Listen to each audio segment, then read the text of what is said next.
Welcome to the Future of Wellness, exploring self-transformation and holistic healing to unlock your inner potential. Hosted by Christabel Armston and Keith Parker. Hello, and welcome to this episode of The Future of Wellness. Today we're joined by Dr. Beverly Rubik, a pioneering biophysicist and one of the leading voices in biofield science and energy medicine.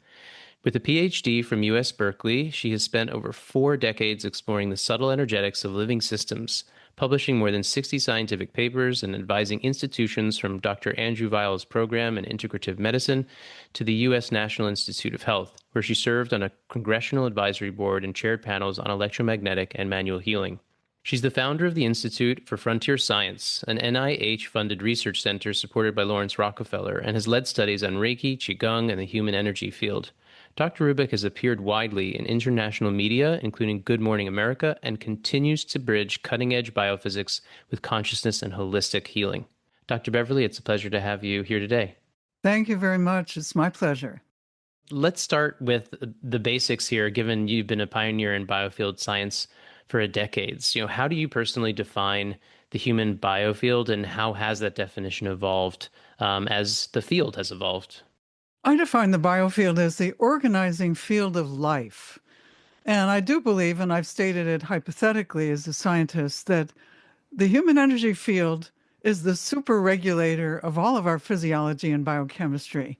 And maybe the only thing higher is consciousness itself, is our intention, our will, our drive, our resolve to heal, to be well. Biofield, the term I brought actually to the U.S. National Institutes of Health back in 1992. But there were a lot of precursory ideas, concepts, even from Oriental medicine. For example, both ancient Indian medicine, Ayurvedic medicine, and ancient Chinese, Japanese, Korean medicine brought us concepts of qi, or a life energy. And this is, of course, related to a life energy field. So it really is very ancient, but there was no concept in science. Science dismissed the idea of a life force a long time ago when I think somebody synthesized an organic molecule for the first time in a laboratory. And then they said, well, there's nothing special about life.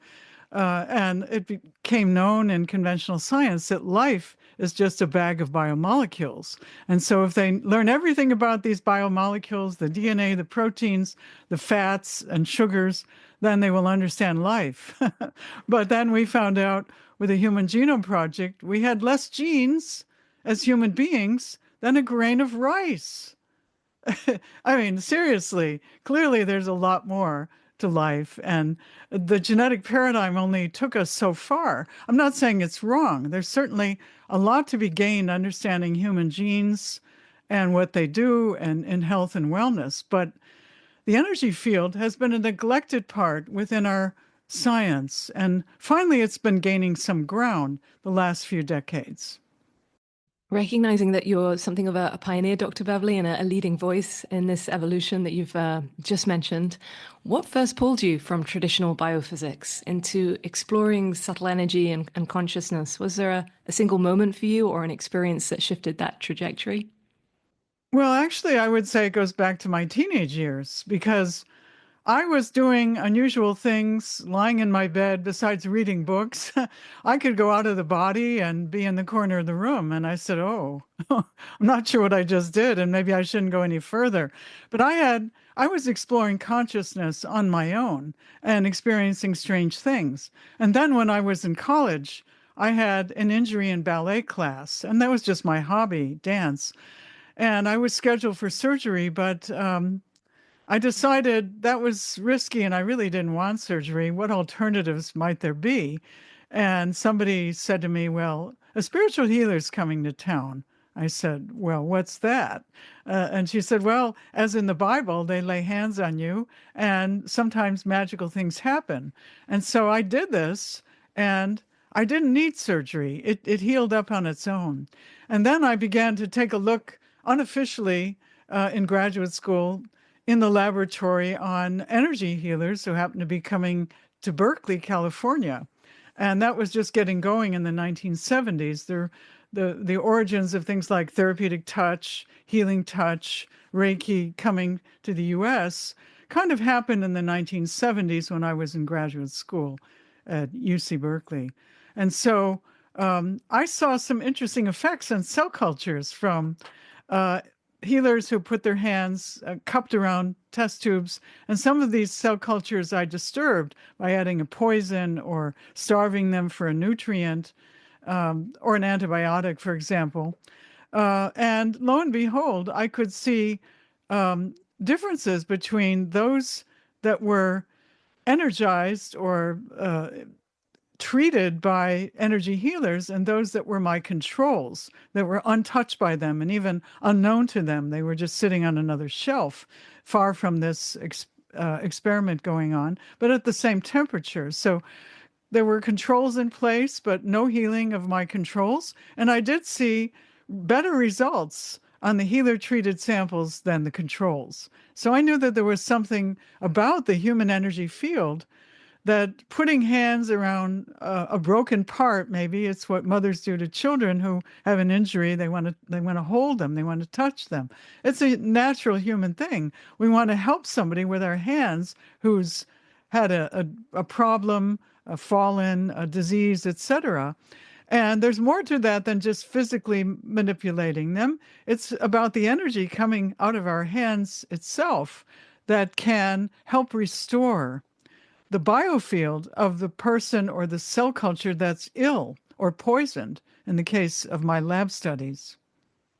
Would you take that a little further and describe like a mechanism there for that energetic transmission where we go from the domains of describing the physical, material, chemical body to describing energy in some kind of language, maybe that has a grounding in the realm of science that describes what is this flow of energy? What is this biofield interaction in some more concrete terms?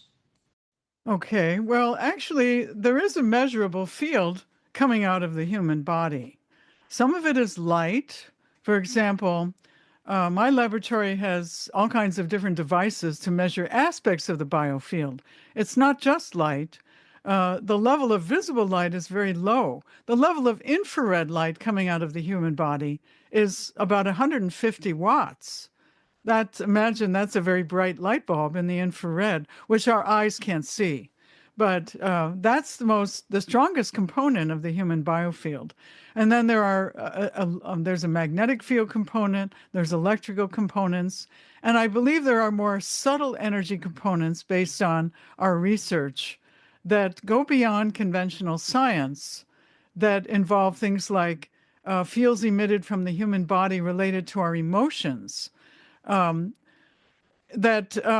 mean, nobody believes that that's so. In fact, I think our lab was the first to discover it, that energetically, positive emotions show one effect, but negative emotions show another effect. So it's really important to be healthy and in a good mood if you're doing energy healing to have a good effect on people.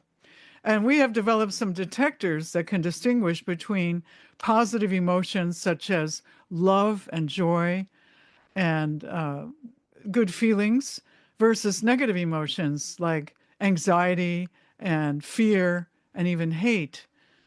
And we can distinguish those away from the body, with no probe on the body at all. So it's not really related to any deep physiology. It's energy around the body.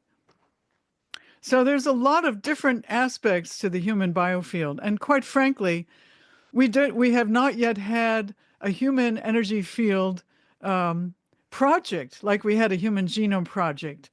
So I don't think we understand it fully. I think that there's much more to be done. And it would be wonderful to have billions of dollars as we did for the Human Genome Project.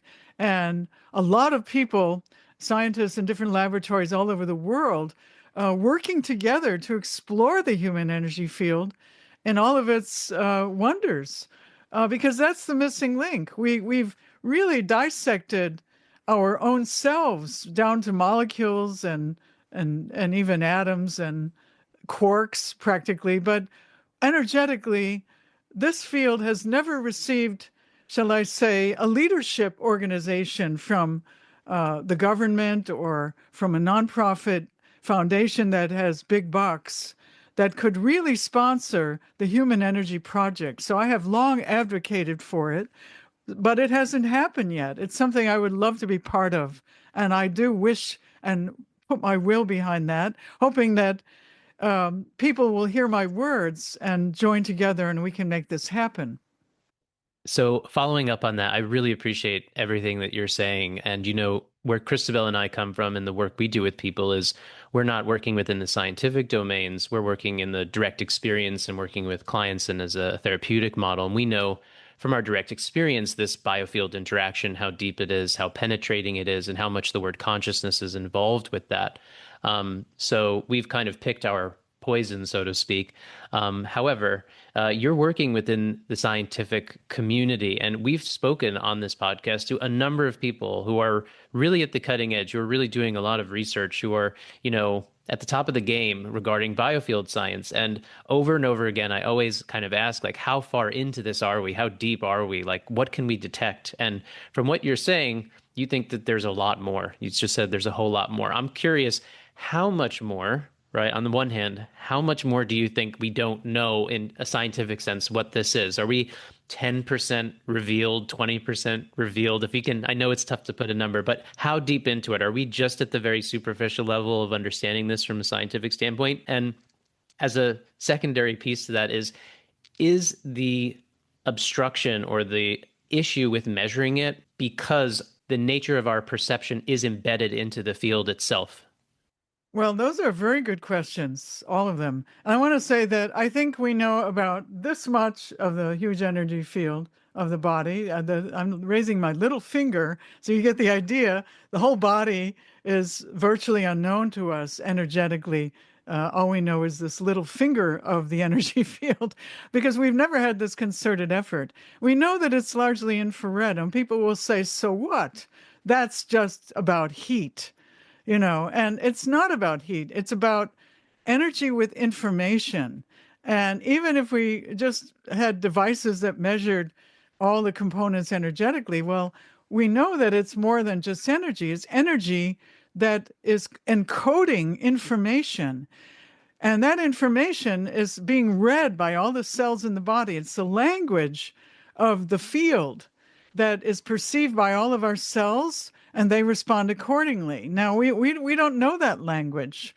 I know it's analog because we're analog beings. And today we have a great emphasis on digital this and that, right?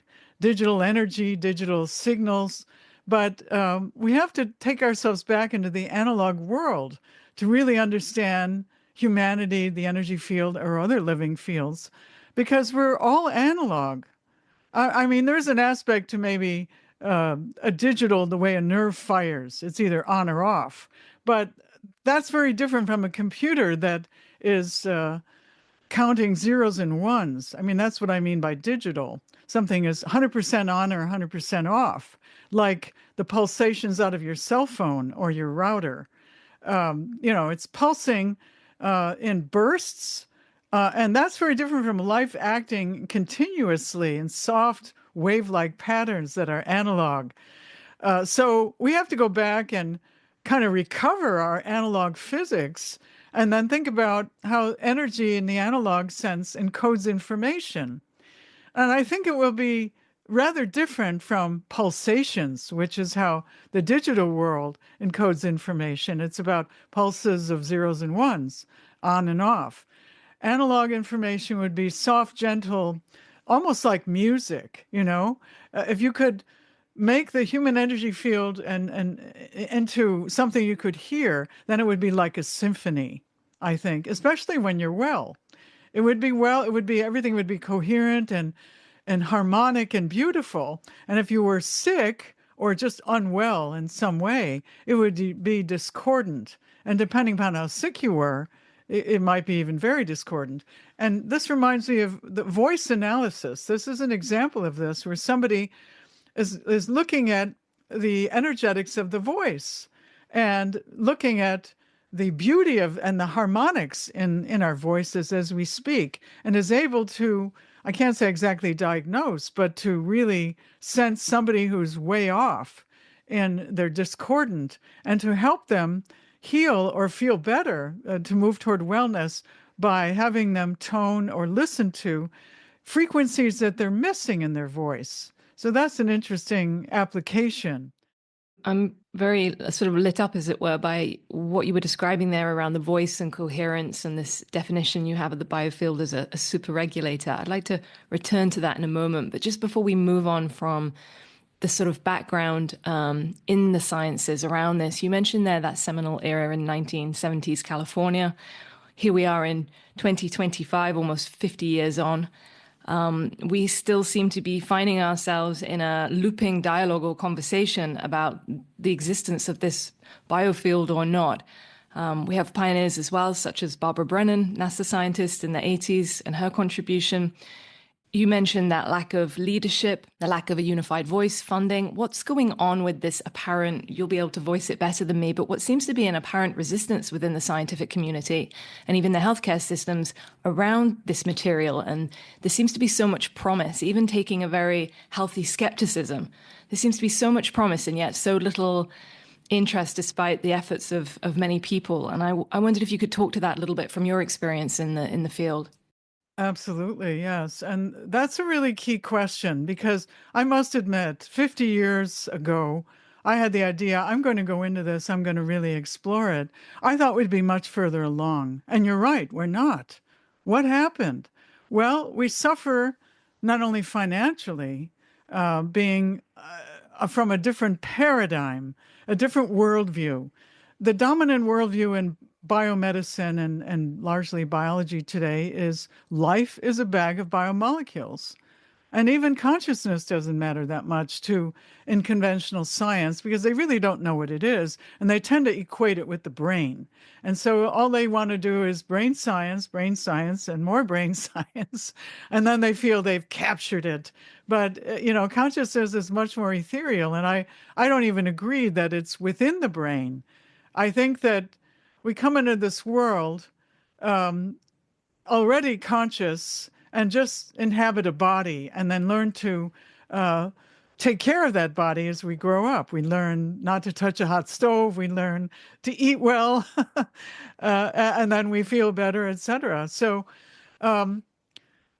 it's very sad to me that we haven't made more progress, but we fight a paradigm clash. We fight a funding problem, which is related to the paradigm clash. And quite frankly, I think there's even deeper, more nefarious reasons why Biofield has been largely ignored in conventional science.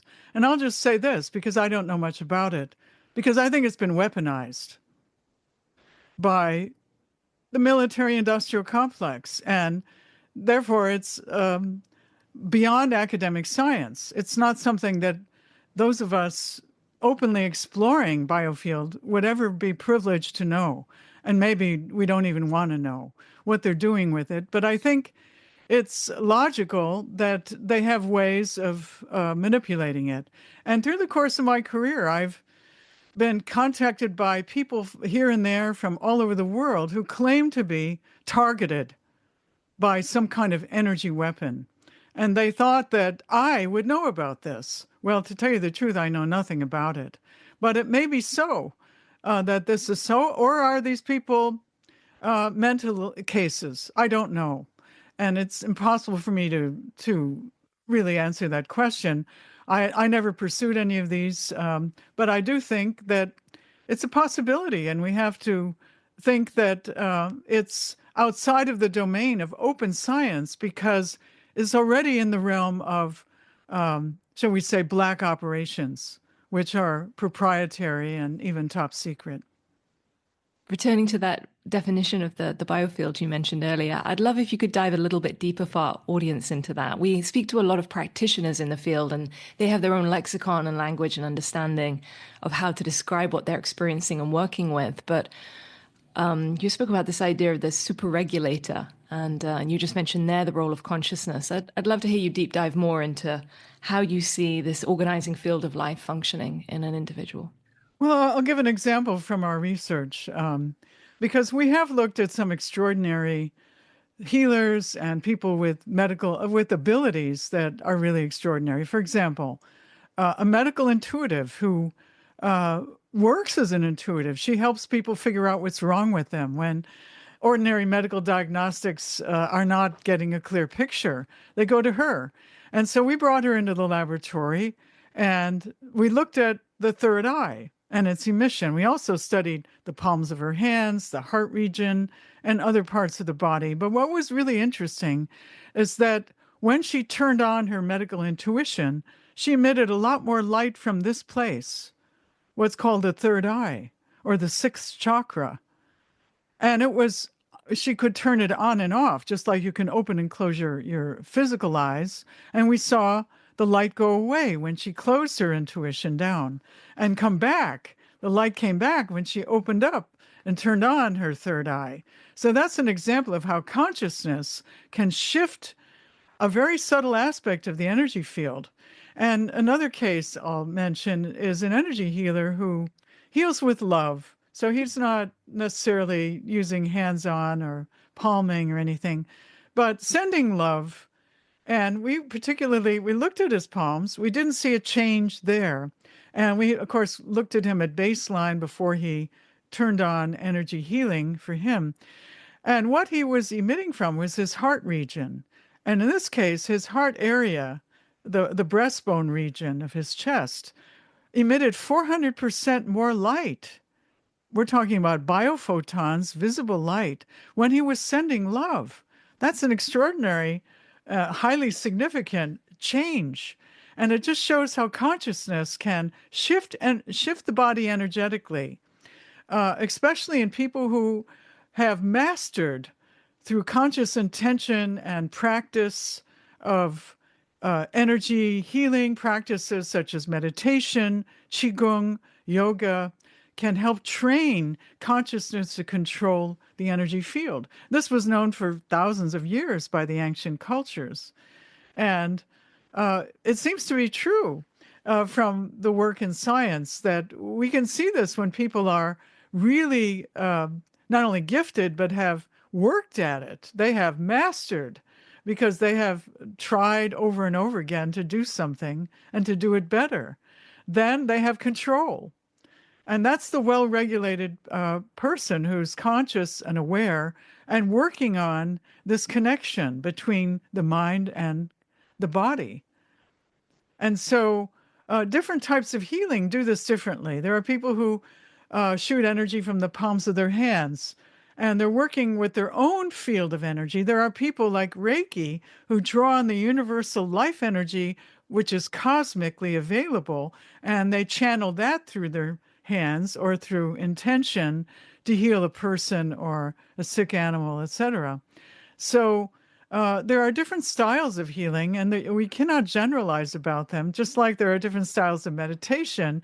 And in all those different meditations, the brain waves are really pretty different. There's no generalization. And the same is true of energy healing and different types of yoga. So there really are many, many ways that this can manifest. And again, I don't think we've studied all the ways, again, for the lack of funding. And that's a very sad thing. It would be nice to really delineate the various types of healing and mind-body exercises and how they impact the biofield.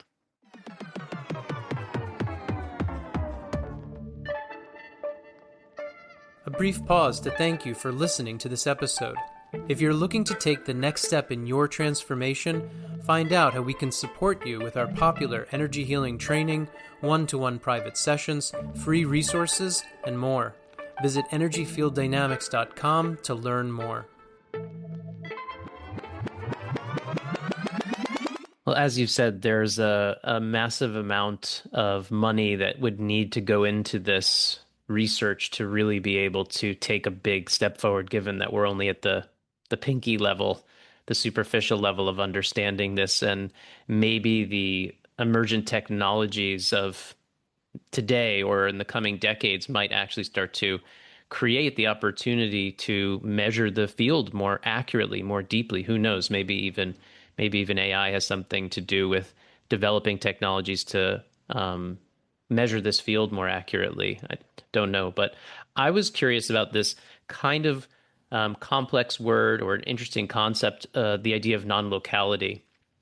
And I'm wondering if you would talk a little bit about how the field reveals the property of non-locality and how that might help our understanding of how something like distance healing might work. Yes, and I think this is more the realm of consciousness being non-local than the energy field of the human.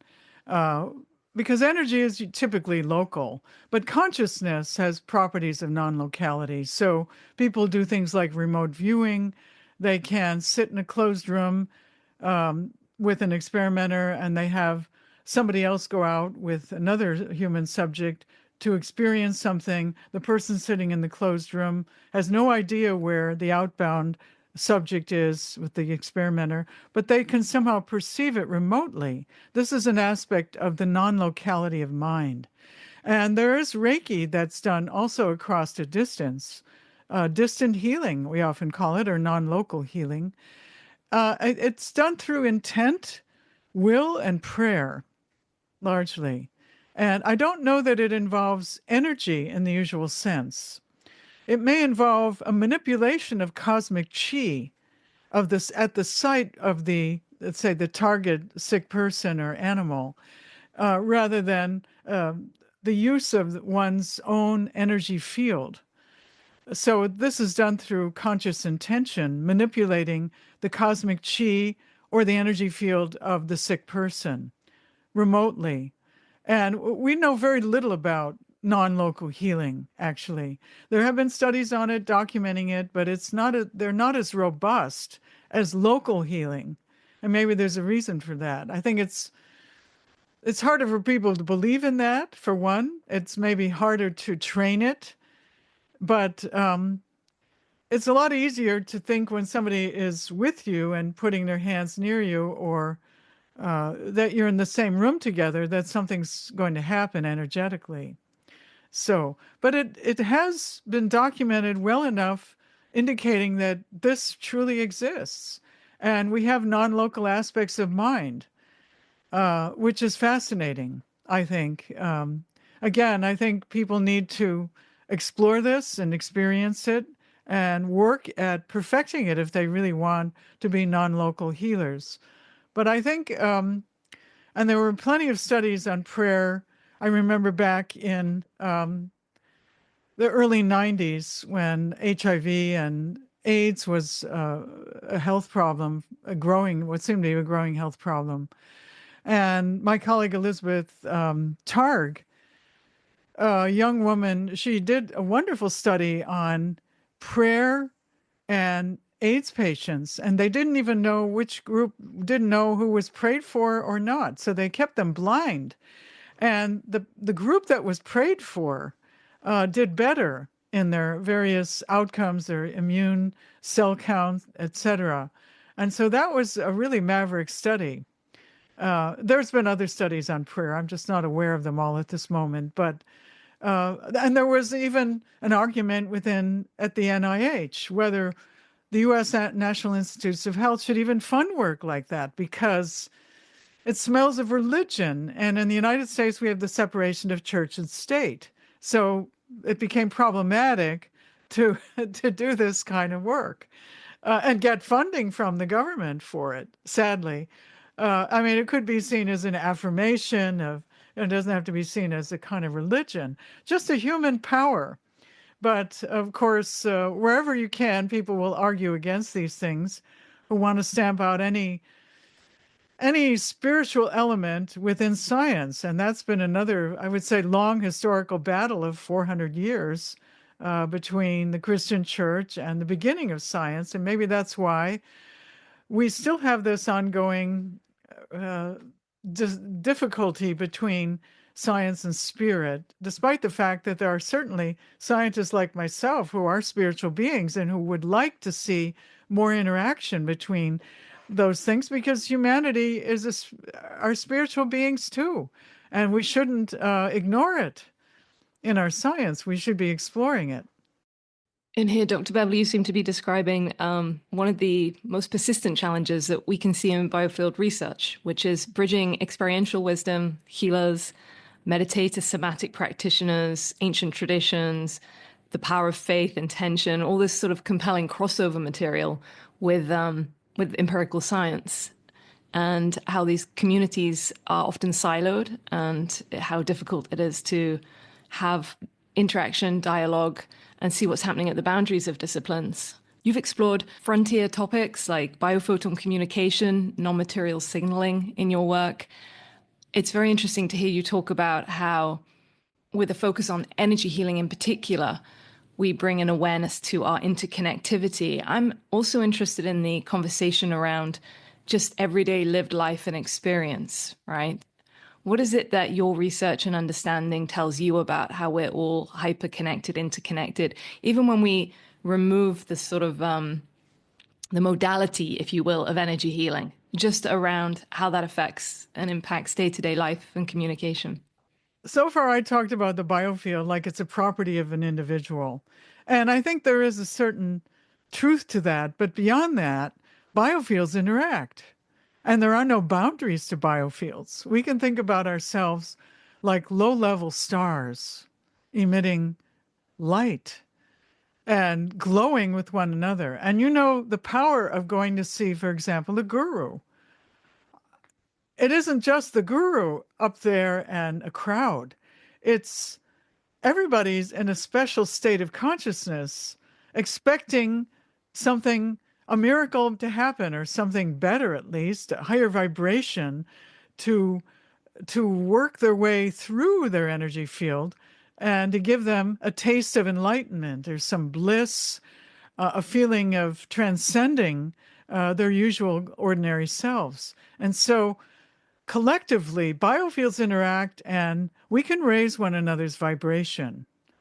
And I think the opposite can occur too. And this may be what happens during a riot or an aggression, insurrections. People get carried away by negative things going on around them and they engage in similar behavior and the whole crowd kind of degrades or spirals downhill. And so we can be mindful of biofield interactions, but that hasn't been well studied, I must say. But I think that they exist, and we know in our ordinary lives, we've all experienced things like this. And people going into a movie theater who are watching the same movie are often going through the same emotions. And maybe it's strengthened when we go into a movie theater instead of watching it alone on Netflix at our own computer. That there's a power to being in a group. And I think we really missed it. And I know how I felt during the COVID era when we were on lockdowns and also unable to come within 6 feet of one another. There were rulings like this all over the world because it was really a globalist agenda being promulgated. And people missed the closeness and not only the contact, the touching of one another or the kissing, but the beingness of the biofield was missing when we just get on Zoom conferences together or a telephone. It isn't the same at all. People experience something special coming together physically, energetically, and I'm not talking about sex, just groups. Sex is another matter, and of course, is even more refined and wonderful. But the power of the group and people of like mind or exploring novel things together, trying to get answers and collaborating happens so much better when we're in the same place and the biofield information can flow. We've all experienced this, I know. And so don't think of your biofield as an isolated energy field because it's fully integrated with that of others and also of the Earth's fields. The Earth has fields that are very closely related to some of our ground state of consciousness. For example, 8 to 10 hertz, 8 to 10 waves per second, is one of the Schumann resonant frequencies, and so is the ground state of being conscious and having your eyes open. Because when you sleep and close your eyes, you go to lower frequencies like delta waves, about 4 hertz. So not talking and not thinking, just being in the ground state of awareness, you are 8 to 10 hertz. You are in sync with planet Earth. And so that's another influence on our own biofield, the biofields of the Earth. We can think about the Earth as a living thing too. And when the Earth has an earthquake, it's sort of like an epileptic seizure compared to a human. I mean, we can think about the Gaia principle, the living Earth, and all the things going on, and how some people are aware of it. I became a kind of an earthquake predictor in my life. I live in earthquake country, but even traveling once, I felt a little weird. And I was in Italy, and within a few minutes, a quake happened. Fortunately, I walked out of this cafe, which was full of glass on shelves, because it was a big earthquake and glass was falling. And I remember the large earthquake of 1989 in San Francisco. And I was driving and about to get on the Bay Bridge that goes from San Francisco to Oakland across the bay. And something told me not to do that. And I was in a one-way street, and I made a U-turn on a one-way street to get away from that bridge. Then the earthquake happened 5 minutes later. And I didn't know it was an earthquake. All I know is that I felt like I had 4 flat tires. And then turning on my car radio, I heard that it was a quake and that part of that bridge that I would have been on had collapsed. I avoided that bridge by sensing somehow in my conscious field or my biofield not to drive toward that bridge, to drive away. And it saved me potentially because people died as they drowned in the bay. Their cars just went in. So I remember that well. And it's a good thing to be aware of earth energy with your own biofield or your conscious mind. It can be helpful. Which brings me to another thing that I would like to mention, and that is the influence of microwaves, because we live, as I said earlier, in a sea of increasing magnitude of digital wireless communications, which are microwaves, pulsing on and off in a very unnatural way. There's nothing in nature. In fact, microwaves are practically non-existent on planet Earth before we had wireless technology. And now we've increased the background. You just walk through downtown of any major city in the US and probably most of the world, and you've got things that are billions, if not trillions of times above the natural background. And we have to ask the question, what's that doing to our biofield as well as our consciousness? And I've been working on that problem because it's one of those problems that has been ignored by conventional science, who thinks that it's all about getting enough microwaves that would literally cook your tissue. And anything less than that is not a problem. And that's the conventional view, but it's false. There are many, many papers showing adverse biological effects from microwaves, not only on the biofield, but on the physiology and the biochemistry, and on mental tasks, on concentration, on sleep, on just about every aspect of your physiology. And yet people are getting exposed more and more and more to these fields. And it really concerns me because we have an escalation with 5G, with the Internet of Things, and they're not stopping with 5G, they're going on to 6G. And 6G will include the Internet of Bodies. They want to put people on the Internet. And you might say, well, what is that going to benefit them? Well, they might say, maybe you'll have some increased powers, you know? But what about your natural powers? What's it going to do to them? We don't know, but hey, it's an experiment and we're going to try it on 5 billion people or whatever. So watch out. I'm very concerned that we're delving into areas that we don't fully understand the ramifications for life on Earth, let alone humanity.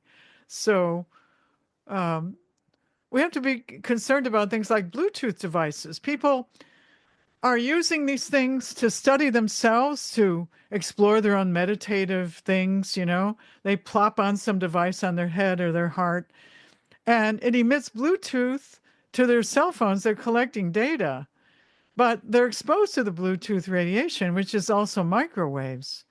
And what's that doing to their state, which when they're trying to develop, let's say, better meditations or more concentration or more head-heart coherence?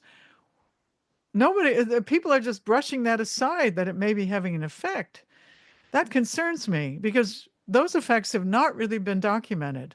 And yet I'm sure they're doing things which are not healthy. Given the scenario that you're describing, I can just kind of see this, like I'm imagining like a healthy biofield, right, that has all these subtle streams of information and frequency flowing through it. And then we have these little blips of microwave information coming in and out of the field, kind of disrupting the flow of information in some way. And as you said, not particularly well studied, but studied enough to know there's some things to be, intelligent and even concerned about. What do you suggest as general best practices? What do you do to mitigate this kind of interaction that seems somewhat inevitable if we're going to participate in the changing technological landscape of modernity? Yes, and I'm not giving up wireless, but I have everything wired that I can. And that would mean fiber optics into the premises, into your home or your workplace or your school, and then use Ethernet cords, the old Ethernet that brought us DSL some decades ago, actually. But those Ethernet cords carry everything on wires. And the only thing wireless that I own is a cell phone. And generally it's kept on airplane mode unless I'm taking a look at who called me, who texted me. And I don't use it to pay my bills. I don't use it for email. I use it for as a phone and for texting and a few apps. I want to know about the weather and things like that. But I don't make a habit of using a wireless device when I can use my wired computer frequently. And I know when you're out and about, you don't have that luxury. So I do use my wireless thing then. But another thing to practice would be earthing.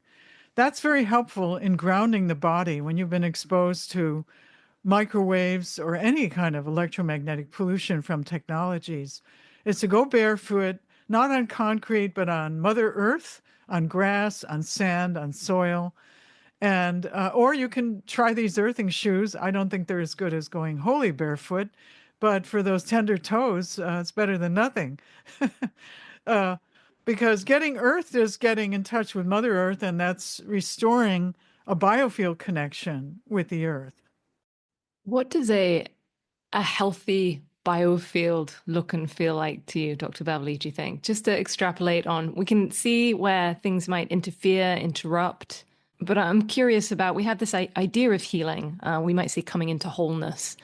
And maybe this is a challenging question for a scientist to answer, but I appreciate if it's a case of extrapolating or being a little bit with the imagination or projection. But what might a healthy, coherent biofield look like from the scientific viewpoint of the languaging of the scientific paradigm around this?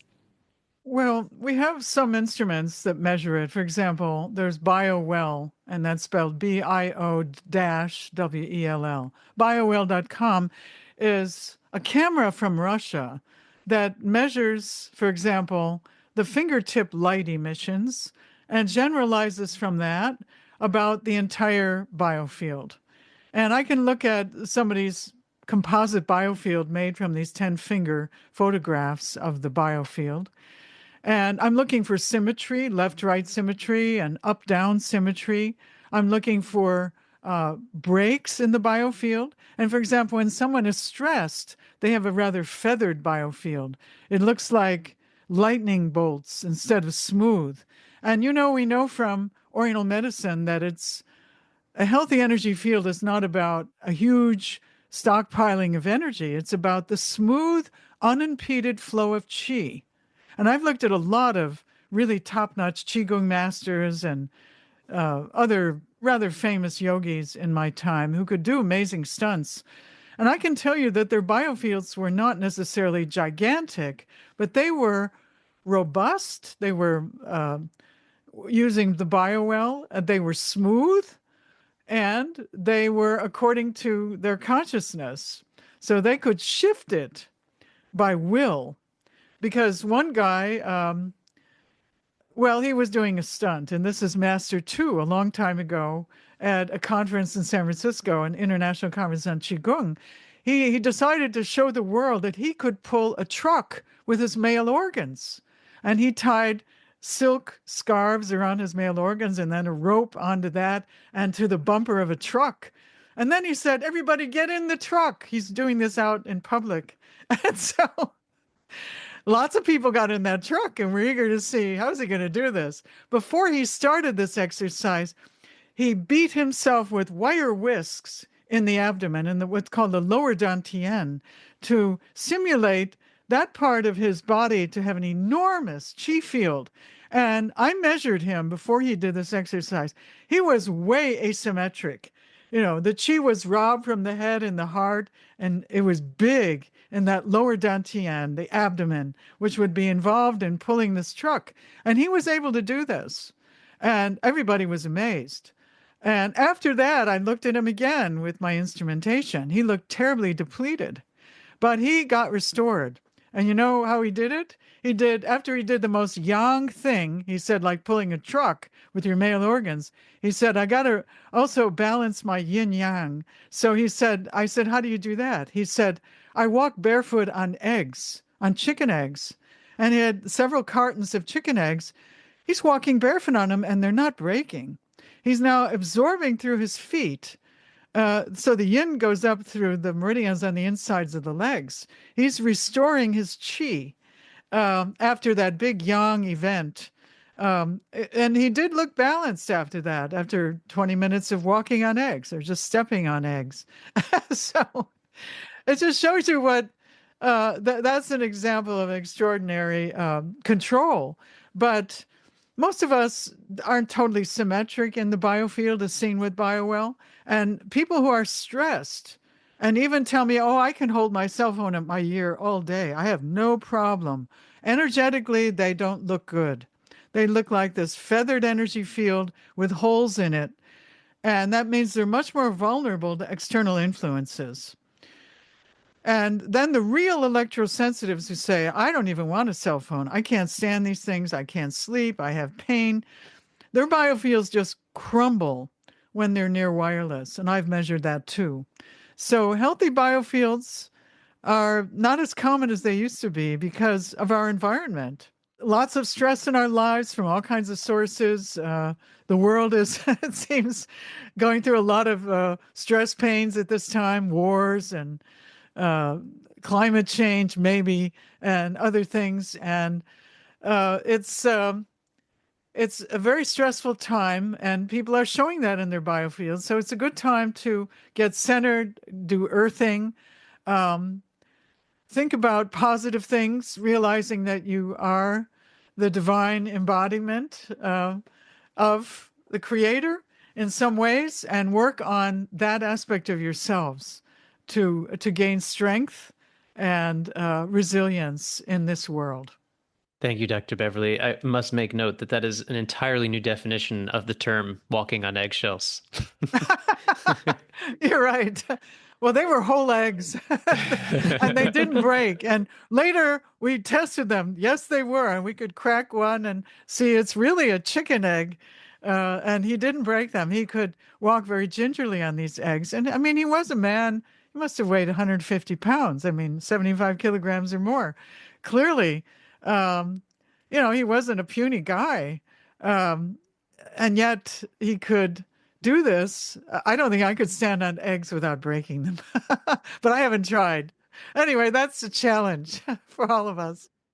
So as we kind of bring things full circle or to a close in this conversation, we'd like to check in with guests about what they see in the future.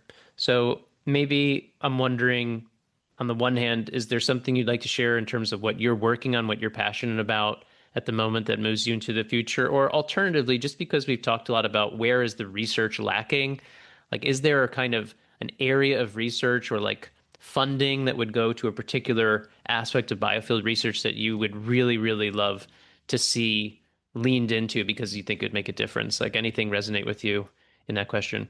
Well, yes, because I'm working on the 5G and the wireless problem. and our biofields. I'd love some funding, and I would love to do it collaboratively with others to explore real solutions so that we can have these wireless devices and we strengthen our biofields. We make them even more resilient so we can withstand the wireless environment that we've created. So I think that would make us healthier as well, because when you see all these holes in the biofield from stress, whether it's electromagnetic stress or other stressors in our lives, you realize that people are much more vulnerable when they have holes in the biofield. So I want to be able to strengthen the biofield and maybe even change the pattern of the wireless radiation in a more positive way so we can survive and thrive. And I need funding to do that. And the other thing I recently got at my laboratory that I'll be exploring, I have a giant Faraday cage. A Faraday cage is a way to exclude all fields around us. So it really is a neutral place without any fields from technology. So I want to see what happens to people who go in there, especially the electrosensitives, but even those who say, I can hold that cell phone near my ear all day and it's not a problem. What happens to them when I put them in that Faraday cage and they go in there, say, for a day and even sleep in there? How do they feel and how do they score on concentration tests and things? So I want to explore the biofield in relationship to the technological fields in which we're embedded and to try to help people strengthen their biofields, become more resilient, and overcome the problems that we have from this electromagnetic stressor. That's not going away anytime soon. It's only going to get worse. My laboratory is a nonprofit. In the United States, we call it a 501c3 nonprofit. That means it's a charity. And that means for anybody who pays taxes in the United States, they can get a tax deduction for making donations to the Institute for Frontier Science. And our website is frontiersciences.org. So I hope that my website isn't really up to date, but nonetheless, we really could use some new funders. We've had some pass away. They were quite old. And I'm looking for especially young blood to come along and even work with me as well. I could use some mentors. I'd like to mentor some younger folks at my age. I'd like to get some younger scientists to come. And I need funding to pay these folks. They're in their careers already as scientists. So that's part of my call. It's nothing for money in my pocket. It's to keep the lights on and the experiments coming and a younger generation to learn what I know and carry the work forward. Thanks, Dr. Beverly. As you said, it's something so important about understanding how we can work with what's arising and what is happening in the development in the world in a way that's positive and forward facing. So really appreciate your intentions there. We'll make sure to include any references in the show notes. And thank you so much for taking the time to speak with us today, to share a little of your extensive experience. And it's fantastic to hear how dynamic you still are in this field, and looking forward to learning more as your work progresses. Thank you. It's been my pleasure.